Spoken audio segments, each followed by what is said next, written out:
이제 오늘은 본격적으로 고급 기술? 뭐 고급이라고 하기도 그래요. 이거는 편집 프로그램마다 다 있는 거고 누구나 이거 안 쓰고는 못 만들 정도로 쉽게 쓰는 것이긴 한데 여기서 실력이 갈린다고 할까? 이거를 잘 쓰기가 어려워요. 그래서 저도 이거 쓰는데 익히는데 오래 걸릴 정도로 이 아래쪽이 되게 어려운 부분이라 일단 오늘은 여기까지를 목표로 하고요. 시간이 나고 그 전까지 걸 다 이해하셨다 그러면 이쪽을 공부해 보겠습니다.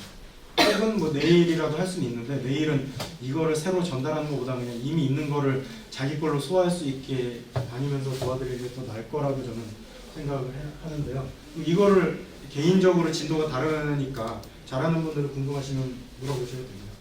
어제 못 알려드린 단축키들인데요. 기억하시든가 적어두세요. Shift Z는 뭐냐? 눌러보신 분 계세요?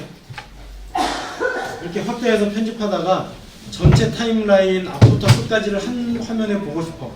그러면 보통은 이렇게 축소 버튼을 누르는데 딱 맞추기 어렵죠.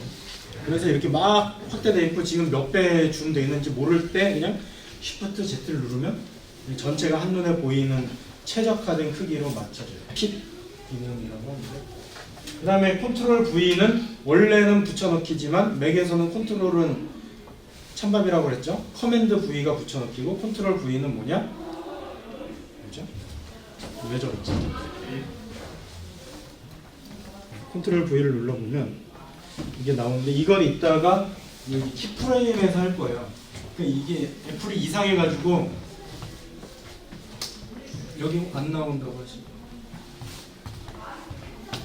애플이 이상해서 기능 키를 단축 키를 많이 쓰는 거를 여기에 넣어주면 좋겠는데 여기에 안 보이게 다 숨겨놨어요. 그래서 저도 초반에 1년 동안에 이런 것도 모르고 그냥 일일이 마우스로 다 했었는데 이 기능이 있더라고요. 뭐냐면 키프레임이라고 해서 단위를 쪼개가지고 내가 원하는 효과를 프레임마다, 장면마다 다르게 설정을 할 수 있어요. 가령 어제도 뭐 어떤 장면을 옛날 영화 느낌으로 하고 싶다 그러면 필터를 한번 입히면 처음부터 끝까지 동일한 효과가 적용되죠.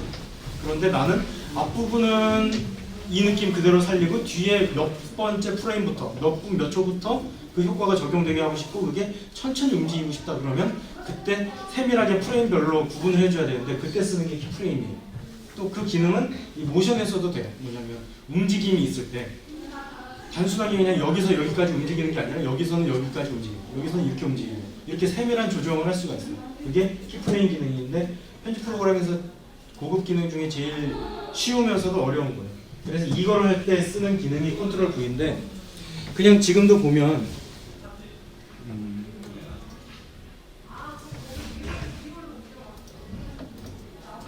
그냥 볼 때 평소에는 이 클립이 이런 모양으로 나오니까 여기서 키프레임을 어디서 하지? 알 수가 없어요. 그런데 키프레임 작업을 하고 싶은 클립을 클릭하고 컨트롤 V를 누르면 그때부터 모양 잘라내기, 모양 왜곡 뭐 이런 것도 또 저기 오퍼시티, 투명도들이 따로따로 나와요. 이때 여기에 어떤 점들을 특정하게 찍어줘서 그 장면마다 다르게 효과를 줄 수가 있어요. 아무튼 이거는 이따가 키프레임 들어가면은 다시 배우기로 하고요. 컨트롤 V라는 게 있다. 커맨드 V랑은 다르다. 여기 있고 그다음에 단축키 꾹 누르기 한번 해보시겠어요? 지금 다들 뭐 화살표나 그런 걸로 돼 있겠죠? 그러면 B를 꾹 눌러보세요. 손 띄지 말고 누르고 있다가 띄워보세요. 그럼 거기 아이콘이 어떻게 바뀌어요? 원래 선택되어 있던 걸로 돌아가요. 편하죠. 보통 하려고 그러면 이게 A니까 A 눌렀다, 면도칼 B 눌렀다, 또 A 누르는 게 귀찮은데 그냥 A로 대부분의 작업을 할 것 같아요. 그러면 A 누르는 상태에서 B를 누른 채로 마우스로 그 위치에서 잘라내고 손가락을 띄면 다시 A로 넘어가니까 한 번 더 누르는 걸 줄여주죠. 그런 기능이 있는데 여기 어디를 봐도 설명이 없어요. 이상한 애들이에요.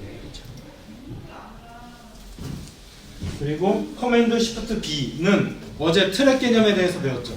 동영상을 두 개 이상 혹은 동영상뿐만이 아니라 소리도 여러 개, 그림, 자막 해서 3개, 4개, 5개, 6개가 있는데 그걸 면도칼로 자르려면 트랙이 이렇게 있는데 하나, 둘, 셋, 넷 이렇게 칼질을 여러 번 할 수 없잖아요. 그때는 원하는 지점에 플레이 헤드를 놓고 커맨드 쉬프트 B를 누르면 한번 여기 화면을 보세요. 이렇게 두 개가 있는데 여기서 이 플레이 헤드가 있는 지점에서 커맨드 쉬프트 B를 누르면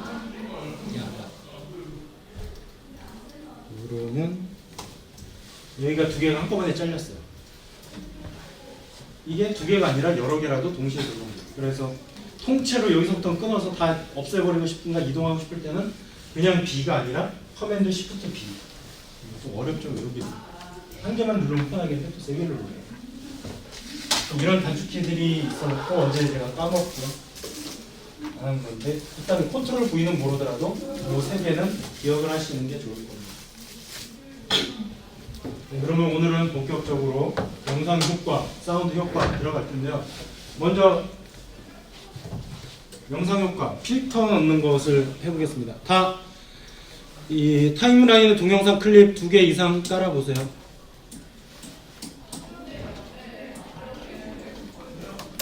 자, 타임라인에 떨어뜨리셨어요?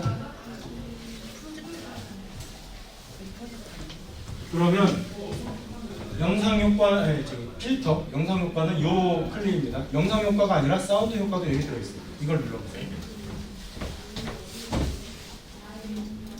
그러면 이 아래 창에 나왔죠. 어제도 한번 쭉 해봤는데 비디오, 오디오가 동시에 한 공간에 들어있습니다. 한번 쭉 스크롤 해보세요. 그냥 한눈에 알아볼 수 있는 이름들도 있고요. 가령 50년대 TV, 오래된 필름 느낌, 오래된 종이, 그리고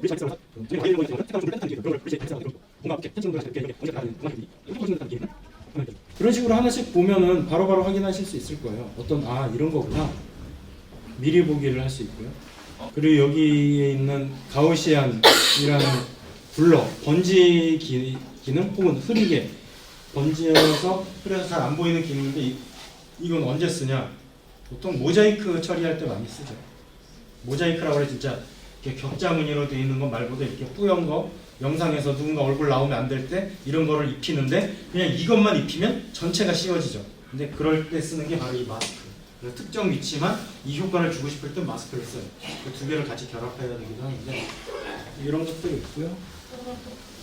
이거는 타일을 선택하고 여기 타일의 개수만 늘리면 모자이크 화면 같은 거를 많이 만들어 징그럽게 이렇게 할 수가 있죠.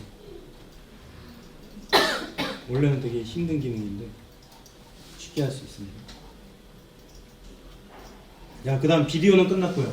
오디오 쪽을 한번 볼게요. 오디오는 이 앰프 모양의 아이콘들이 있는데 지금 이게 목소리가 들어간 영상이 아니라서 바로바로 적용해서 확인하기가 좀 어렵긴 한데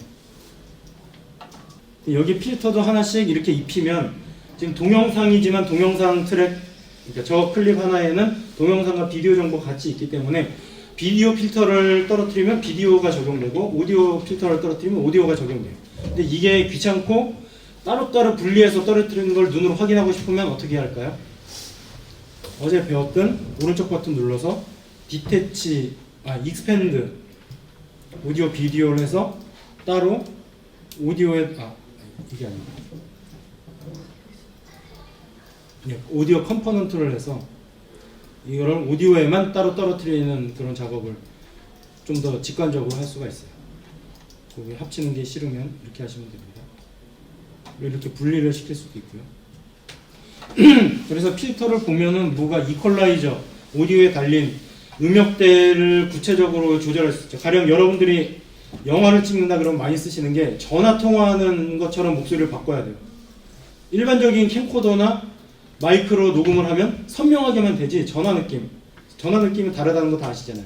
그런데 그런 건 어떠냐? 뭐 사람 목소리가 주파수 대가 여기가 저음역이고 고음역이고 사람이 말하면은 보통 남자는 낮고 여자는 좀 이렇게 높아요. 그런데 일반적인 소리는 이 정보가 다 있기 때문에 우리가 듣고 있는 이것처럼 들리는데 전화는 여기를 다 잘라요. 저음역대와 고음역대를 잘라서 중간만 들으니까 갑갑하게 들려요. 그래서 전화통화 오래 하면은 뭐 열나는 것도 있지만 귀가 피곤해지는 이유가 자연스럽지 않아서 그래요. 그런 효과를 주고 싶으면 어떻게 한다? 이퀄라이저 필터를 하나 씌워서 저음역대와 고음역대를 소리로 알 거예요. 그러면 중간 음역대만 남으니까 전화 느낌이 나죠. 전화 통화 소리. 그런 것처럼 여기 있는 뭐 EQ 써 있는 애들 그런 거를 떨어뜨리면 소리에다가 전화를 칠 수 있는 거고요. 이따가 다시 실습할 시간을 드리겠습니다. 뭐 여기 있는 피크 리미터 제가 그때 강조했던 것 중에 하나가 어제 레벨, 오디오 레벨이 어디를 올라가면 안 된다고 그랬죠? 0을 넘는 거는 참고 만약에 6까지 치면 그거는 깨져가지고 들을 수 없다. 그렇기 때문에 목소리는 6, 12 이하, 마이너스 6, 마이너스 12 사이에서 왔다 갔다 해라 그랬는데 저 피크 리미터가 그거를 도와주는 기능이에요.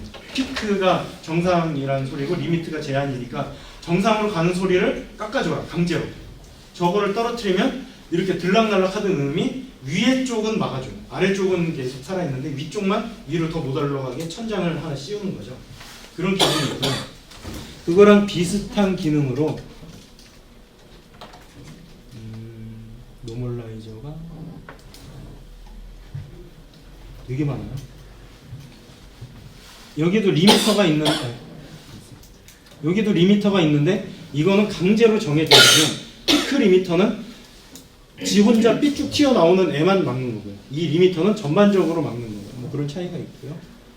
그 다음에 보인 김에 설명하자면 이게 라지룸은 영화 녹음을 했는데 이 방이 되게 큰 것처럼 들려야 돼. 그럼 약간 울리게 메아리 느낌도 줘야 되는데 여기서는 약간 지금 울리잖아요. 근데 이것보다 더 울리게 하고 싶어. 그러면 저 필터를 입혀서 방 공간을 정할 수가 있어요. 이렇게 떨어뜨린 이후에 여기서 보면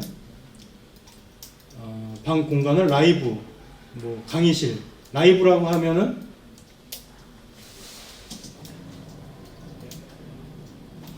소리가 지금 목소리 있는 걸로 준비를 했어야 되는데 죄송합니다. 더 공간감 있는 것처럼 울리는 느낌도 들고 그래요. 이런 쪽의 필터들이 다 그렇고요. 뭐 피치는 목소리의 그 높이를 조절하는 거죠. 그래 헬륨가스 먹으면 목소리 변하듯이 하는 거고요. 아무튼 이런 수백 가지의 효과들이 있으니까 필요할 때마다 여기도 있네. 워키토키처럼 잡음 속에서 전화기 목소리 같은 효과를 줄 때 뭐 이런 식으로 빈티지 라디오도 있네요. 이건 뭐 저기 시그널 같은 거 찍을 때 목소리에다가 이거 입히면 좋겠네요. 워키토키에. 아무튼 이런 효과들이 있으니까 이걸 하나씩 다 넣어보시면서 차이를 느껴보시면 될 거고요. 이따가 여러분들 영상에 직접 해보시고요. 하는 방법은 떨어뜨리면 됩니다. 그냥 끝. 그리고 오른쪽에 여기 인스펙터 창에 설정들이 뜨니까 여기서 값들을 조절하는 거죠. 뭐 라디오도 시대별로 다르게 돼 있고 방 공간도 다르게 돼 있고 피크 리미터도 디폴트로 돼 있는데 이거를 여기서 내가 펼쳐가지고 구체적으로 정할 수가 있고요. 그리고 또 하나 많이 쓰는 게 여기 게인이라고 있어요. 정확하게 이름을 모르면 밑에다가 그냥 치면 돼요. 게인을 할 경우는 뭐냐, 소리가 워낙 낮게 녹음돼 가지고 아무리 여기 밑에 있는 이 줄을 잡고 올려도 어느 이상 안 들릴 때가 있어요. 그러면 거기다가 강제로 볼륨을 더 높여라 라고 줄 때 이 게인을 떨어뜨려서 여기서 게인을 더 해주면 무지 시끄럽게까지도 할 수 있죠. 단 이렇게 억지로 키우면 키울수록 잡음도 같이 커지니까 이거는 적당히 하셔야 됩니다. 비디오도 마찬가지고 오디오도 마찬가지고 이 클립에다가 떨어뜨리면 인스펙터 창에 이렇게 나온다. 적용한 거를 없애고 싶으면 어떻게 할까요? 설명했었죠? 요 제목 줄을 클릭하고 딜리트 누르면 여기가 통째로 사라집니다. 그리고 결과를 확인하고 원래를 확인하고 다시 입힌 걸 확인하고 하고 싶을 때는 굳이 필터를 지울 필요가 없고 요 점만 클릭해서 적용 해제를 하면은 바로바로 확인할 수가 있고요. 그리고 어제도 했지만 이 속성도 복사 붙이기가 된다고 그랬죠. 방법은 이 클립을 선택하고 커맨드 C를 누르면 전체가 복사돼요. 근데 그게 아니라 여기서 이 제목줄을 누르고 컨트롤 C를 누르요. 그리고 딴 클립에 가서 인스펙터를 펼치면 이게 없겠죠. 거기서 커맨드 Shift V였나 옵션 V였나를 누르면 그 속성 하나만 들어가요. 그런 식으로 속성도 복붙을 할 수 있습니다. 효과 카피해서 다른 데 넣는 거 한번 봐주세요. 네. 가령 지금 이거를 입혔어요. 이거를 그 영상 클립 선택하면 오른쪽에 나왔고요. 배드 TV에서 오른쪽 버튼 누를 필요 없이 그냥 커맨드 C 누르고 그 다음 클립 원하는 클립 가서 여기서 커맨드 V가 아니라 커맨드 옵션 V였나? 네, 옵션 V를 붙이면 여기 들어갔어요.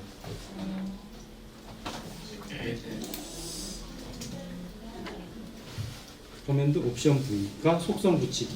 그런데 이것의 위험은 효과가 여러 개일 경우 나는 하나만 복사해서 붙이고 싶은데 거기에서 바꿨던 색감, 색 보정했던 결과까지 딸려갈 수 있어요. 그럴 때는 어제 알려드렸던 것처럼 페이스트 어트리뷰트를 한 다음에 특정 효과만 선택을 하면 걔만 들어가죠. 근데 그게 아니라 커맨드 옵션 V를 누르면 전체가 복붙이 되니까 위험할 수 있죠. 이걸로 선택적으로 붙일 수 있습니다. 여기 구체적으로 모자이크 기능이 여기 있네요. 그래서 이 사람을 계속 따라다니게 할 수가 있는데 가령 지금 시작엔 여기다 해서 안 보이는데 재생을 하면 사람이 움직이면은 안 되잖아요. 이럴 때 이 효과를 따라가게 만드는 게 키프레임이에요. 특정 프레임마다 꼭 거기를 따라다녀라라고 설정 값을 매번 다르게 주는 게 키프레임입니다. 이런 효과 필터들은 다 해보시니까 누구나 쉽게 적용할 수 있을 겁니다. 일단 여기까지 했다. 그러면 이쪽은 고급 기능이니까 좀 나중에 하기로 하고 출력을 해야 되죠. 출력하는 법을 첫 시간에도 알려드리긴 했지만 자 지금 작업한 게 몇 초 분량 나왔나요? 타임라인을 확인해 보시고 혹은 Shift Z 눌러서 전체를 딱 펼쳐보시면 이 마지막 클립의 끝이 있는 지점이 그 동영상의 전체 분량일 텐데 이건 1분 좀 넘을 것 같아요. 여러분들 거는 몇 초예요? 오늘 한마디도 안 해서 45초 42초 또 몇 초? 15초 막 몇 분 되는 분 안 계시죠? 그러면 지금 우리가 저장하는 거 하기엔 너무 오래 걸리니까 대체로 1분 미만으로 해주세요. 자 그러면 영상을 저장하는 데는 방법이 여러 가지가 있어요. 여러 가지가 있지만 제일 쉬운 것부터 하면 그러니까 프리미어 써보신 분들 절반 이상이었죠. 프리미어는 출력할 때 어떻게 하죠? 이렇게 타임라인에 있는 거 전체를 그냥 익스포트 하면 되나요? 되기도 하지만 인 아웃을 잡아주죠 보통. 인 여기다가 I 누르고 이쪽에 원하는 만큼만 O 눌러가지고 출력을 하든가 혹은 요 두 개를 드래그해서 네모로 싼 다음에 출력할 때 선택 영역을 출력한다 라는 식으로 구체적으로 명령을 주기도 하는데 얘는 일단 기본적으로는 이 타임라인 전체가 나가요. 그거를 알아두시고요. 내보낼 때는 어떻게 하냐, 오른쪽에 누가 봐도 밖으로 나가는 것 같은 아이콘이 있죠. 이게 익스포트 혹은 저장 메뉴예요. 눌러보시면 뭐 이거 애플 어쩌고는 다 빼고요. 왜냐면 이걸 할 경우 결과물이 어디 있는지 알 수가 없어요. 어디로 가냐? 아이튠즈로 들어가요. 애플 쓰는 사람들. 그럼 내 폰에 넣을 땐 좋은데 웬만해서 뭐 그거 쓸 일 없어요. 그러면 맨 위에 거 DVD도 요즘에 거의 안 쓰니까 생략할게요. 마스터 파일 디폴트 요거를 선택하세요. 앞으로 여러분들이 이 아래 거를 하실 거는 가령 뭐 페북이나 유튜브 정도는 자기 계정을 넣어놓으면 여기서 바로 업로드할 수 있는 장점이 있지만 나머지 건 쓸 일 없을 거예요. 요 마스터 파일만 선택하시면 됩니다.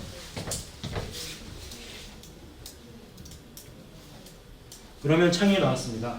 여기서도 이 썸네일 위에서 마우스를 움직여 보세요. 그러면 스키밍을 할 겁니다. 대충 아 이런 영상이구나 알 수 있죠.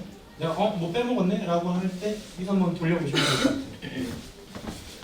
그리고 첫 번째 프로젝트 명을 제가 따로 안 붙였기 때문에 언타이틀 프로젝트라고 했지만 여기서 바꿔주시는 게 좋습니다. 그래야 파일명이 정해져요. 그리고 지금 볼 때 대부분 무시하는 건데 제가 태그가 중요하다고 그랬잖아요. 태그가 중요한 이유는 검색해서 원하는 거를 바로 찾을 때 이용하는 건데 여기들 누르면 다 바꿀 수가 있거든요. 가령 크리에이터는 한번 자기 이름을 넣어놓으세요. 그럼 그 다음부터는 그게 고정되어 있는데 여기는 원주 센터니까 원주 MC 에듀 영명 컴퓨터가 기본으로 들어가 있는데 여기 내 이름을 하면 파일 속성을 나중에 열어볼 때 내가 만드니까 들어가니까 혹시 누가 사기칠 때도 알아볼 수 있어요. 그런 용도로도 쓰고, 그 다음에 태그에다가 이 동영상이 지금 편집한 날이 있는데 여기 말고도 단어들을 넣는 거예요. 가령 이거 제가 홍콩에서 찍었으니까 여기다 홍콩, 그 다음에 쉼표를 누르면 태그가 끝나요. 그 다음에 한글로도 홍콩 쉼표, 이런 식으로 태그를 막 집어넣을 경우 나중에 맥OS에서 스포트라이트 기능으로 검색하면 이 영상이 뜨는 거죠. 이렇게 태그를 넣을 수 있으면 넣으세요. 그래야 나중에 할 수 있고, 그 다음에 이 동영상에 대한 간략한 설명을 넣어주시면 좋아요. 그래야 전체를 보지 않고도 어느 정도 알 수 있으니까. 그래서 태그든 저 디스크립션, 설명이든 둘 중에 하나는 어느 정도 간략하게 내용을 넣으시는 게 좋은데, 그 이유 중에 하나는 유튜브나 페북에 올릴 때 정보를 자동으로 채워 넣어야 돼요. 근데 이걸 안 했을 경우 제목, 본문 내용을 일일이 쳐야 되니까 귀찮잖아요. 여기서 한 번만 넣어주시면 돼요. 자, 이거는 됐고, 그 아래를 보겠습니다. 정보 19201080 저 해상도 정보가 있고, 그 다음에 23.98은 몇 프레임이다? 24프레임이다. 반올림하시고요. 그럼 이거는 1080p 24p 영상이다 라고 생각하시면 되는데, 스마트폰 설정에 따라서는 1080p로 찍히기도 하고 720p로 찍히기도 하고, 요즘 나온 최신 폰은 4K라고 해서 2160p도 돼요. 그럼 3840 곱하기 2160 엄청나게 큰 영상이 되기도 하는데, 이거를 보고 확인하시되 이게 내가 어디서 쓸까에 따라서 이걸 낮출 수도 있어요. 가령 스마트폰 요즘에 해상도가 다 높지만 옛날 스마트폰에서 이 FHD 영상을 넣으면 안 돌아갈 수도 있어요. 너무 버거워서. 그때는 720p 정도로 낮춰주면 그 사람은 쉽게 볼 수 있죠. 그래서 이거는 그거 바꿀 때 생각하시면 되고, 프레임은 건들지 마세요. 프레임은 손 대는 순간 이상해지고 소리가 그림하고 안 맞을 수도 있고 뭐 많은 문제가 벌어집니다. 그 다음에 사운드가 스테레오로 녹음됐다. 레프트, 라이트 두 채널로 녹음됐다. 48kHz는 뭐 이게 뭐라 할까? 얼마나 정교한 단계를 나누느냐인데 48이면 일반적으로 제일 고음질이에요. 그리고 이 동영상의 시간은 1분 5초 20프레임. 그리고 퀵타임 무비를 저장할 거다. 퀵타임이라는 거 들어보셨어요? 맥을 안 쓰는 분들은 평생 안 만날 수 있는 확장자 하나 동영상 규격이에요. 왜냐하면 윈도우 쪽에서는 AVI, 그 이후에는 WMV가 대세였고, 요즘 스마트폰 시대 대상 5, 6년 동안에 MP4가 대중화되긴 했지만 대부분은 AVI, WMV라 퀵타임이라고 부르는 MOV 파일, 뭐뭐뭐뭐.MOV 파일은 보기 드물어요. 근데 이거는 확장자일 뿐이고 이 안에는 코덱이 여러 가지 나뉜다. 이건 기억하시고요. 그래서 이거를 저장을 하면 MOV 파일로 저장돼요. 그러면 기억하셔야 돼요. 파일 찾을 때 내가 이따가 경로를 정하긴 하겠지만 모르면 스포트라이트에서 여기서 MOV를 치면 동영상 파일들이 여기 밑에 쭉 떠요. 떠야 되는데 저장한 적이 없네요.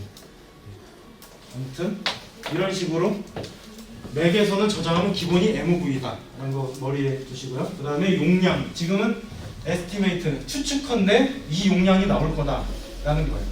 여기까지가 기본 세팅 값인데 바꿀 수가 있어요. 위에 세팅 들어가 보세요.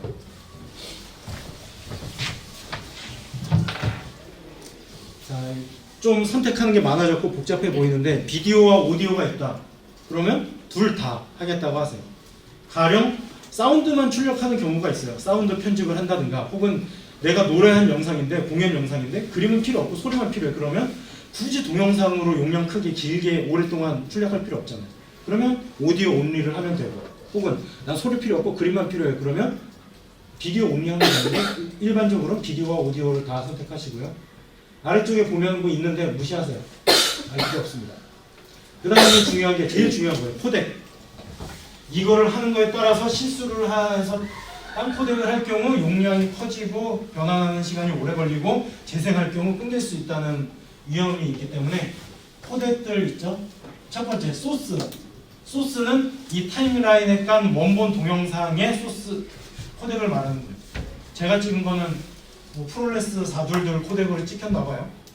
그거는 무시하고 딴 걸로 바꿀 수가 있어요. 여러분들이 제일 많이 쓰는 건 H264만 기억하시면 돼요.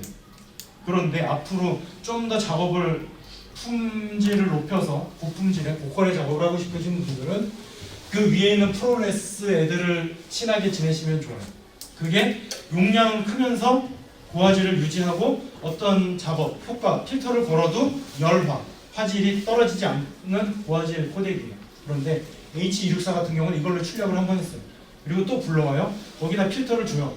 또 저장을 해요. 그러면 이 영상과 전 영상을 비교해보면 나중에 한 게 화질이 떨어져요. 왜냐하면 저거는 용량을 줄이기 위해서 압축을 꾹꾹 엄청나게 많이 눌렀기 때문에. 그래서 편집하실 분들은 보통 프로레스 422 하시면 충분하고요. 근데 저것도 용량 너무 커 그러면 LT, 라이트 버전 해도 되고 그 위에 HQ, 하이 퀄리티를 해도 되고. 그런데 나는 그냥 앞으로 내가 만드는 모든 영상은 극장 걸 생각하고 한류 기준으로 할 거야. 그러면 4444 뭐 저거 가시면 되는데 저걸로 할 경우 컴퓨터에 재생이 안 될 수도 있고요.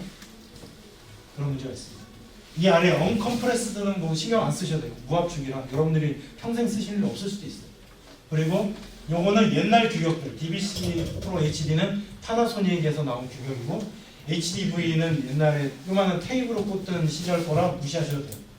대신 여기 있는 XDCam HD 422는 간혹 쓸 경우가 있어요. 왜냐하면 소니 캠코더를 찍든가 할 때 고품질을 유지하고 싶으면 이 기술을 써요.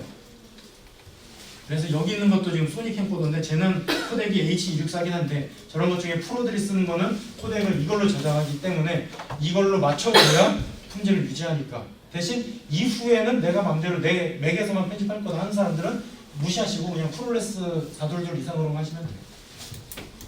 여기에 질문 있으신가요? 네. 영화 완성하고 나서 이렇게 무압축본을 가지고 있으려고 하잖아요. 네. 그럴 때는 언컴프레스드를 뽑아야 됩니다. 근데 의미가 없는 게 카메라 자체가 어떤 코덱을 써서 기록을 해요. 그리고 중간에 편집 과정에서 어떤 코덱을 쓰고 그리고 저장을 해서 상영을 할 때 어떤 코덱을 쓰는데 이게 셋 다 최고 퀄리티가 유지된다면 의미가 있는데 중간에 하나라도 떨어졌는데 언컴프레스드를 쓸 경우 용량만 커지지 화질까지 좋아지진 않아요. 그러니까 카메라 중에서도 휴대폰이 있고 홈비디오용 한 손에 드는 조그만 캠코더가 있고 좀 이 정도 규모가 있고 방송국 ENG가 있고 그리고 영화판에서 요즘에 대세로 쓰는 뭐 레드 카메라 뭐 이런 게 있는데 이런 걸로 갈수록 1초당 용량이 크거든요. 그 말은 압축을 덜 한다는 소리죠. 그런 코덱들도 저 언컴프레스드는 없어요. 저거는 가령 뭐 CG를 한다든가 여러 작업을 거칠 때 그때마다 열화되는 걸 걱정해서 언컴프레스드로 하는데 저거는 여러분들이 틀면 재생도 안 돼요. 1초당 몇 기가가 나올 수도 있어요. 그러면 하드도 전용 하드를 써야 되고 선도 그냥 USB 같은 걸 안 써요. 케이블 여러 개를 꽂아서 써요. 그거는 여러분들이 평생 만질 일이 없어요. 그러니까 언컴프레스드는 여러분이 나중에 할리우드 나갈 정도의 실력을 쌓으실 때는 좀 만질 거 일반적으로는 만질 일이 없고요. 그 아래 코덱 XDCam이나 프로레스만 아셔도 한동안은 문제 없으실 거라는 거죠. 저도 레드로 편집도 못 해봤어요. 촬영만 해봤지 편집은 못 해봤어요. 아무튼 저 코덱을 선택하면 되는데 일단은 우리가 제일 만만하고 친숙한 H264인데 저것도 나온 지 10년 됐어요. 그래서 요즘에 H265가 나왔어요. 뭐가 또 자꾸 나오는데 이거는 뭐가 다를까요? 일단 숫자가 올라가니까 좋아졌겠죠. 더 적은 용량의 같은 화질 혹은 더 고화질을 보장해줘요. 단 이거를 해서 번역을 해야 되는데 그때 컴퓨터 자원을 더 써요. 그래서 여러분들이 H265 영상을 뭐 다운받든 거 하면은 쉽게 구할 수 있어요. 인터넷상에서. 그거를 재생해보면 여러분 컴퓨터에서 안 돌아갈 수 있어요. H264 영상은 돌아가는데 H265는 안 돌아가요. 그건 내 컴퓨터가 이제 시대에 뒤떨어졌구나 라고 생각하시면 돼요. 근데 요즘 나오는 휴대폰은 또 돼요. 그러니까 폰보다 컴퓨터가 더 떨어지는 세상이 온 거죠. 아무튼 지금은 H264밖에 없지만 조만간 이게 보급되면 H265 코덱도 있으니까 용량 더 줄이면서 배급하고 싶으면 H265로 하시면 돼요. 아마 프리미어도 인풋, 아웃풋이 안 됐던 걸로 기억해요. 제가 아까도 해봤는데 H265는 아직도 보편적이지 않아요. 그냥 소비용으로만 쓰지 편집용으로는 안 쓰는 것 같아요. 자원을 너무 많이 잡아먹기 때문에. 그 다음 include chapter mark, 그 안에 해상도가 있는데 해상도는 원본을 그대로 따라가게 했어요. 그런데 저걸 바꿀 수도 있어요. 여기서 프로젝트 정보 가서 여기에 있는 여기 모디파이 세팅해서 바꿔주는 거예요. 지금 이 프로젝트가 1080, 1920, 1080인데 이걸 나중에 사후에도 바꿀 수 있거든요. 그러면 그거 따라갑니다. 일단은 그건 넘어가고요. 그래서 마스터 파일을 선택했고 세팅에서 H264까지 했고 해상도가 확인했고 오디오 파일 포맷 무시하시면 돼요. 그냥 기본으로 가시면 되고 인클루드 챕터 마커는 좋은 기능이 있어요. 옛날에 DVD 다 보셨죠? DVD 보면은 메뉴, 그러니까 챕터가 구분되어 있는 거 기억나세요? 그러니까 영화를 처음부터 끝까지 볼 수도 있지만 뭐 이렇게 생긴 아이콘이나 이거 두 개 아이콘을 누르면 점프를 하죠. 화면들이. 그게 영화, 영상 중에 챕터를 씹어놔서 책갈피 꽂듯이 어떤 특정 지점으로 바로 건너뛰는 기능인데 그 기능을 할 수가 있어요. 제가 아직 설명 안 해드린 것 중에 하나가 영상 편집하다가 여기다가 M을 쳐요. 그럼 여기 뭔가 파란 점이 생겼죠. 또 M을 쳐요. M을 쳐요. 이게 편집할 때도 좋아요. 이건 이따가 설명하고 여기에다가 더블 클릭해서 여기다가 그냥이 아니라 이거 이 챕터 뭐 이런 거를 해서 제목을 넣어요. 가령 인트로 이래 놓고 그 다음 거에다가 더블 클릭해서 이거는 본 뭐 시작 이런 식으로 해놓으면 나중에 여러분들이 동영상 재생기로 재생을 하면은 저 챕터가 살아 있어요. 그러면 그 다음으로 넘기는 버튼을 누르면 특정 시간대를 내가 찾지 않더라도 쭉쭉 넘어가죠. 그러면 가령 결혼식 영상이다. 결혼식이면 뭐 신부 대기실, 봄식, 뭐 패백, 사진 촬영 이렇게 있으면 그거를 굳이 이렇게 내가 드래그해서 특정 지점을 안 가더라도 저 챕터만 보고 바로바로 갈 수 있는 거예요. 그걸 편집 때 입혀, 심형을 줄 수가 있어요. 이게 마커 기능이 여러 기능 중에 하나인데 출력할 때 그 기능을 살려놓을 거냐라는 말이에요. 그러면 그냥 만질 필요 없겠죠. 굳이 하지 않더라도 그냥 놔두면 되고요. 그 다음에 저장이 끝난 다음에 자동으로 뭔가 열래? 확인할래? 그러면 일단 퀵타임 플레이어라는 기본 재생기로 쓰는데 이걸 바꿀 수도 있어요. 왜냐면 퀵타임 플레이어가 되게 단순해요. 기능은 엄청 많긴 한데 그냥 보기엔 되게 단순한데 이것만 갖고는 일반 윈도우에 쓰던 군 플레이어, 다음파 플레이어 이런 애들에 비해서 너무 형편없어 보이거든요. 그리고 자막도 안 떠요. 그래서 쓸모 없어 보이지만 일단 기본 그럼 바꾸고 싶다. 어떻게 하냐? 디폴트 있는 걸 아더로 바꿔서 내가 이 컴퓨터에 따로 추가로 설치한 재생기를 연결시켜 주면 되죠. 근데 그게 아니라 그냥 두 나띵 하면은 아무것도 안 하고 저장만 되고 끝. 파커 파일로 지금 화면으로 돌아오죠. 그다음 롤 에즈. 이것도 여러분들이 만지실 일은 없을 것 같아요.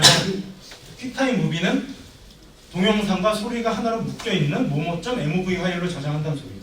그런데 separate 파일은 동영상.mov, 소리.arf 그렇게 두 개로 분리해서 한다는 거예요. 그러면 나중에 사운드 편집할 때 한 번 더 소리 출력을 할 필요가 없게 되는 거예요. 단, 그 둘을 동시에 틀 수 있는 환경이 아니면 더블 클릭하면 하나만 나오는 거죠. 그림만 나오든가 소리만 나오는 거죠. 그러니까 이것도 여러분들이 만들 일은 거의 없다. 그리고 멀티트랙은 서라운드 채널 편집할 때인데 뭐 5.1 채널, 7.1 채널 할 때인데 이것도 뭐 여러분들이 할 일은 거의 없을 거고요. 그냥 기본으로만 하시면 스테레오로 소리가 다 합쳐져서 저장됩니다. 여기까지 어려운 점 있으신가요? 해보시면 될 거고요. 자, 그렇게 해서 설정 값을 내가 만약에 지금 보세요. 159메가죠. 약 159메가인데 이걸 코덱을 바꿔볼게요. 4444 제일 높은 코덱으로 하면 2.23기가가 나온다고 계산을 하네요. 그럼 아까 국장님께서 말씀하신 언컴프레스드인데 8비트도 아니고 10비트다. 무지 뛰죠? 8.79기가가 된대요. 이건 아마 여러분들 컴퓨터 재생도 안 될 거예요. 그래서 코덱은 그냥 기본 H264가 보는 데는 제일 무난하다. 그럼 159메가. 근데 웬만한 화면에선 품질 구별이 안 가요. 맨눈 대부분의 비전문가들은. 그래서 H264도 좋아요. 그 다음에 넥스트를 누르면 다 눌러보세요. 누르면 파일 이름 정할 수가 있고요. 블라블라블라 정할 수 있고 위치를 정할 수가 있는데 자 지금 보시면 탐색기에 익숙해진 분들한테 되게 썰렁해요. 왜 저거밖에 없어 입력하는 게 경로도 알고 싶은데 이게 어디 되는가? 라고 하시는 분들은 저 오른쪽에 조그만 아래 화살표 같은 아이콘을 클릭해 보세요. 요걸 클릭하시면 탐색기 전체, 파인더 전체가 뜨니까 저기서 특정 폴더를 지정할 수가 있죠. 그래서 나는 바탕화면에 하고 싶다 그러면 데스크탑, 내 문서에 하고 싶다 혹은 다운로드에 하고 싶다 해서 바꿀 수가 있고 여기서도 바꿀 수 있고요. 그리고 세이브를 누르면 동영상이 저장되는데 끝이야? 끝이 아니라 위에 있는 윈도우로 가서 백그라운드 태스크라는 걸 켜면 진행 상황을 볼 수 있어요. 이 말은 저장은 뒤에서 하고 있고 너희는 계속 딴 편집해도 돼 라는 의미예요. 컴퓨터만 좋으면 출력이 걸어놓고 지금 여기 딴 편집 혹은 딴 프로젝트 열어서 또 딴 영상 편집할 수도 있어요. 그건 되게 좋아요. 그래서 지금 하나 저장 걸어놨죠. 이게 오래 걸릴 수도 있어요. 그 다음에 편집하고 또 걸어놔요. 그러면 계속 알아서 시간 순서로 저장을 해요. 그럼 내가 10개의 클립을 잘라서 저장을 하면 알아서 10번의 출력을 하고 10개의 동영상이 완료가 돼요. 그동안에 난 작업을 계속 할 수 있어요. 그런데 프리미어는 그게 안 돼요. 프리미어는 익스포트를 누른 순간 여기에 진행 창이 뜨면서 나는 아무것도 못하고 기다리고 있어야 돼요. 그게 팝컷의 장점 중에 하나예요. 뭔가를 백그라운드로 계속 일을 시키면서 너는 할 거 해라. 대신 이 기능을 잘 쓰려면 컴퓨터가 좋아야 되죠. 느릴 경우는 이거 하는 순간 여기서 잘 재생되는 건데 스페이스만 눌렀는데 동영상이 이렇게 크게 나올 수도 있어요. 근데 그렇게는 안 돼요. 왜냐하면 백그라운드 일을 느리게 바꿔줍니다. 뭐 대부분의 컴퓨터에서는 문제 없을 겁니다. 다 지금 저장하셨나요?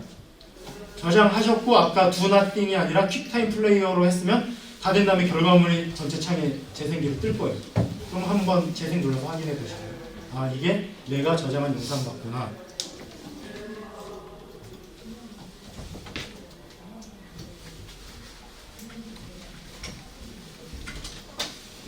자, 출력해 보셨어요?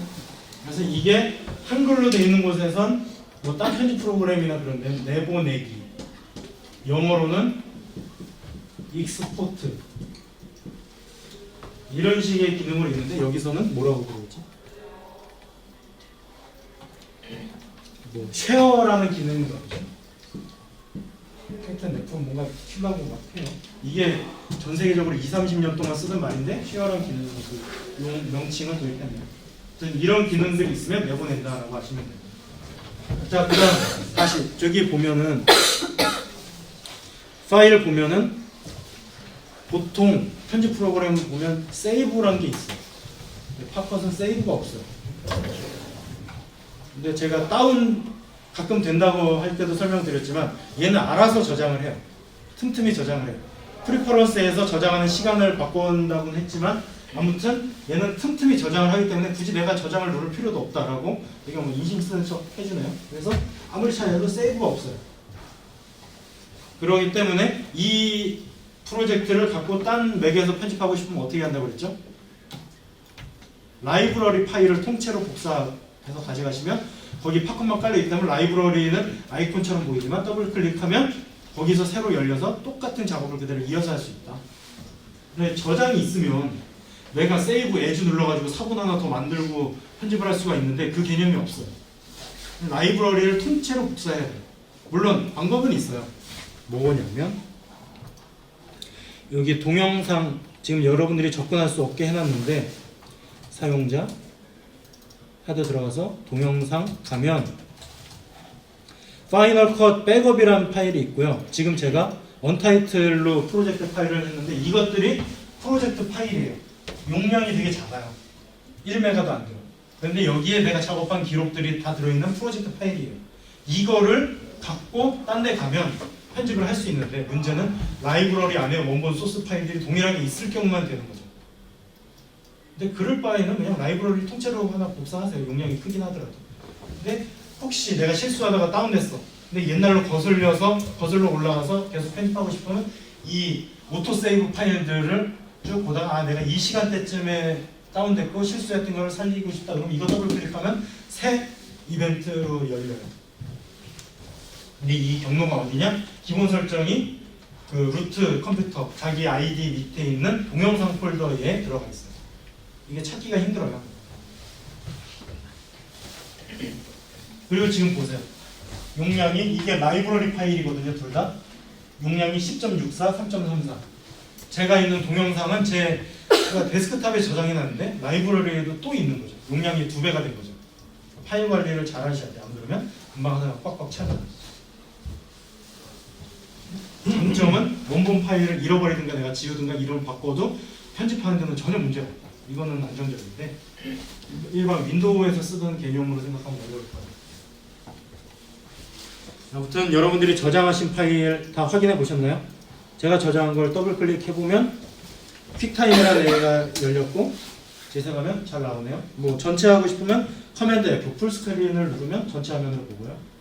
그리고 오른쪽에 있는 이걸 누르면 챕터 기능이 나오죠. 아까 제가 입력했던 게 살아있어서 바로바로 고백 점프를 할 수 있는 거죠. 그러면 이건 꽉 채워보기. 모니터가 4:3이면 오른쪽은 잘릴 거고요. 그리고 이거는 애플 쓰는 사람들은 자기 폰으로 바로 넘겨줄 수도 있어요. 같은 와이파이 네트워크 안에만 있다면 폰, 패드, 애플 TV를 연결해 놓고 있으면 컴퓨터에서 보다가 나 저쪽으로 보내 그러면 이어서 보는 그런 N 스크린 개념이 있고요. 그리고 여기는 또 딴 데를 내보낼 수가 있어요. 맥 쓰는 사람들은 문자로 바로 보낼 수도 있고 대신 보내는 순간 또 압축을 해줘요. 알아서. 대신 내가 국정은 설정 안 해야 되고 페이북에 바로 올릴 수도 있어요. 그러니까 내가 페북에 들어가서 업로드하고 이럴 단계를 한두 단계 줄여주는. 애플은 사용자 친화적이긴 해요. 그래서 아무것도 모르는 사람도 그냥 몇 개 눌러보면 그 기능을 술술 따라갈 수 있게. 이게 퀵타임 기능인데 이것만 보시면 아쉬운 게 있어요. 그것만 알려드리고 첫 시간 마치겠습니다. 자, 일단 이거는 닫는데 애플은 닫아도 종료된 게 아니랬죠. 이 창을 제가 닫아볼게요.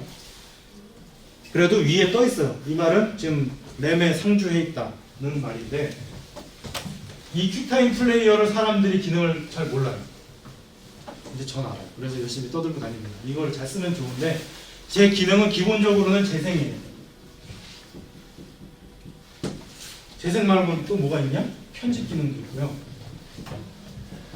혹시 알캡처라는 프로그램 그런 거 써보셨나요? 뭐 할 때 쓰죠? 캡처. 화면을 그대로 저장할 때, 동영상이든 그림으로 저장할 때 쓰죠.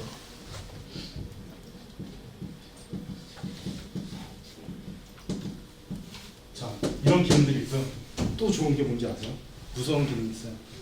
폰을 연결하면 폰 화면도 저장할 수가 있어요. 새로운 화면기로 이렇게 녹화 전체. 그러면 이 위쪽에 보시면 정지 아이콘이 있거든요. 그 말은 지금은 녹화 중이란 거예요. 그래서 제가 자 이렇게 보고요. 여기 가시면 뭐가 있고요. 쭉 뭐 창 띄우고 인터넷 다니고 한 다음에 정지를 누르면 이렇게 동영상이 녹화된 거죠. 목소리도 들어가요. 그럼 인강 찍기 좋죠. 이런 용도에 클릭할 때마다 이렇게 강조도 되고 이런 거 찍기 좋아요. 그래서 이거를 팝컷으로 갖고 오면 바로 편집할 수가 있죠. 그런데 윈도우 쪽에서는 이렇게 쉽게 간단한 흐름 속에서는 하기가 어려워요. 이런 기능이 있기 때문에 퀵타임을 잘 쓰시면 아주 유용하다고 말씀드리고 싶습니다. 단 역시나 이것도 맥 전용이라 옛날에는 윈도우용 퀵타임이 있었고 괜찮았는데 지금은 단종됐어요. 그리고 지금 다시 이걸 퀵타임으로 열어볼게요. 출력을 하고 났더니 누군가 어떤 장면을 보고 싶대요. 근데 전체를 다 보여주기 귀찮아. 그러면 안 되는 장면도 있고 또 용량이 커지기도 하고 그러면 요 안에서도 편집할 수 있어요. 굳이 팝컷을 열지 않아도 단축키는 커맨드 키인데 그러면 이렇게 편집 아이폰 쓰는 사람들은 익숙하실 거예요. 그래서 요 끝 지점을 인, 아웃을 바꾸면 이 잡아서 택시가 지나간 이후부터 저 여자와 개가 올라갈 때까지만 쓴다. 그리고 다듬기를 누르면 새 동영상이 됐고요. 여기서 커맨드 S 눌러서 저장만 하면 원본은 그대로 두고 지금 내가 편집한 부분만 새로운 영상으로 저장이 돼요. 이게 퀵타임의 강력한 기능 중 하나입니다. 화질도 그대로 유지되고요. 원본 코덱을 그대로 따라갑니다. 여기까지가 퀵타임인데 이것도 뭐 각자 지금 시리즈 해볼 수 있으면 해보세요. 특히 화면 기록은 유용할 것 같아요. 그거 말고도 랩탑 쓰는 분들 있죠.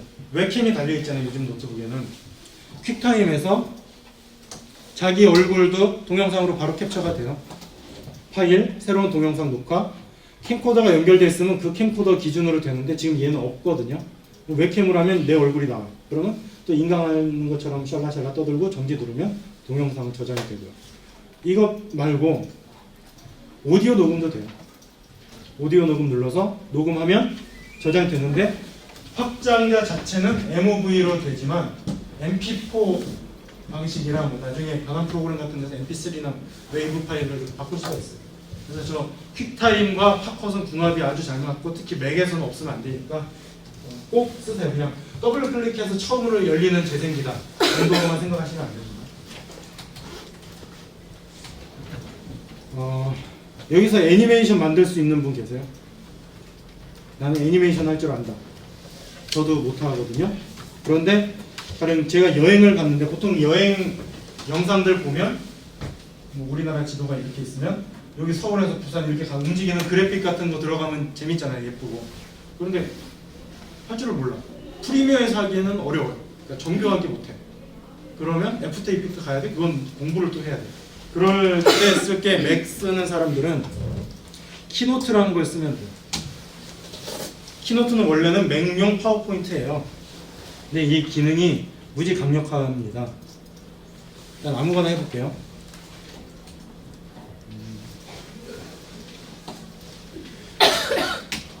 뭐 도형을 하나 만들어요. 이렇게 했는데 얘가 지도 위에서 움직이는 아이콘이라고 생각해요. 이 아이콘을 애니메이션을 줘요. 동작, 효과에서 이동. 자, 이렇게 움직일 건데 끝점을 네가 정해봐라. 여기서부터 여기까지 움직인다 치고 지도 위에서 어떤 도로를 따라가게 정교하게 하고 싶으면 중간 지점을 클릭하고 움직일 수도 있고 여기다 점을 추가해서 막 더 복잡하게 꼬이면서 움직이게도 만들 수 있고요. 곡선으로 할 수도 있고 직선으로 할 수도 있고 이렇게 움직였어요. 한번 재생을 해보면 이런 애니메이션인데 너무 빨라. 그러면 일단 시간을 3초 정도로 할게요. 그러면 이런 애니메이션이 완성됐어요. 그럼 배경은 파워포인트 하시는 분들은 다 배경에 여러 레이어에서 작업하실 수 있겠죠. 그러면 이걸 어떻게 하냐? 파일 가서 보내기가 있는데 퀵타임이 있어요. 퀵타임으로 가서 뭐 일단 넘어가고 해상도를 1080p로 하면 일단 바탕화면에 저장할게요. 무제 MOV가 될 거예요. 짠! 무제 MOV 동영상에 저장됐습니다.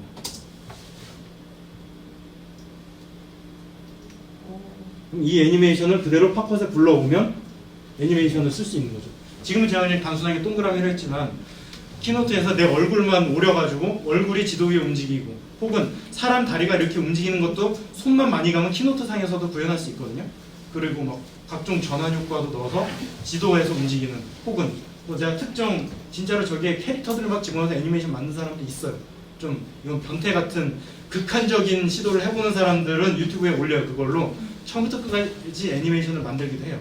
근데 그 정도까지 아니더라도 이런 단순한 움직임인데 특히 제목 팝컷에서 되게 화려하다고 했잖아요. 그런데 키노트에서 하는 그 파워포인트식의 자막 효과가 더 좋을 때가 있어요. 그러면 키노트에서 만들고 동영상으로 저장하고 팝컷에 불러오는 거죠. 그래서 이 세 개 팝컷, 퀵타임, 키노트의 삼각편제만 익히시면 여러분들은 맥 사면 본전 뽑는 그런 보람을 느끼실 겁니다. 저도 다 이렇게 먹고 살아요. 어려운 기능은 이제 뭐 여기에 애프터 이펙트라는 프로그램처럼 하는 모션이란 애플에서 나온 프로그램이 있긴 한데 그런 거는 많이 쓰진 않고 보통 이 안에서 끝냅니다.